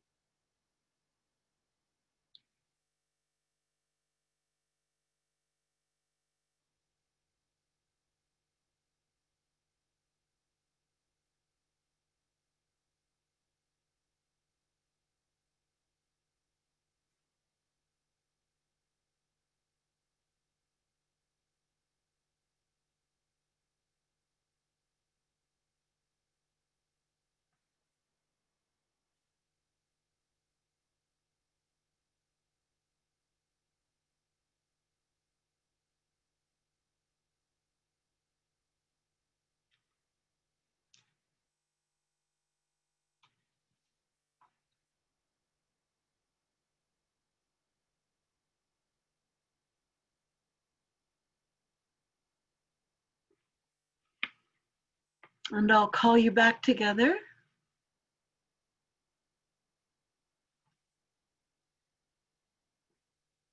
I want to draw your attention to your packet. There's a lot of good information in there, some wonderful research that went into the maps and the history of Montgomery County. Also at the back of the packet, there are some resources for that you might be interested in with regard to housing and related issues. Basic books that might be of interest to you, local groups, some of which Jane mentioned. There's some others as well. Some other online resources that might be of interest to you, websites, videos, and articles that might be of interest to you. So I draw your attention to those things. You'll be completing an evaluation online, among other things that Jane will send you. And we ask that you complete that and send it back. We read every single word and use it to improve our presentations. You can help us do a better job. We're so grateful for your time today and your attention. This has been vigorous conversation, and the process that you're involved in is very exciting. So thank you for allowing Challenging Racism to be a part of it. And at this point, I'd like to turn it over to Alicia Jones-McLeod, our Executive Director. Alicia? Thank you, Dawn. I just wanted to say thank you to everyone for attending. Thank you especially to Jane and George and Celeste for making this possible. I also want to thank Councilmember Hucker, Dan and Robert for sharing their stories, which brought this right back to where we all are, where we sit in Montgomery County, to experience kind of what this looks like today. I just wanted to also thank our facilitators. Thank you, Dawn and Gail and Judith and Ariadne. I really appreciate it. You guys did a great job, and thank you so much for allowing me to close out. There is, I know we mentioned the resources, but I cannot stress that enough, that those resources, there are links and websites and books and podcasts and movies, and like there's all kinds of resources for you to really dig deep into this issue. And we even have a section that is focused just on housing. So if you want to learn more about housing, that's an option for you as well. And we are going to, with your permission, we hope, add you to our Living for Anti-Racism. So it's an anti-racist living newsletter that comes out once a month. We're not going to bombard you, but we do want you to continue to have resources to do this work in your neighborhoods. It shares events and programs that are upcoming, that are open for you to participate in, that kind of keep your knowledge current on these types of issues. So thank you very much from the bottom of our hearts at Challenging Racism for being a part of this. We really appreciate it. And Jane, I'm going to throw it to you. All right, wow, we are 1 minute after 4. So thank you to everybody who made this event work.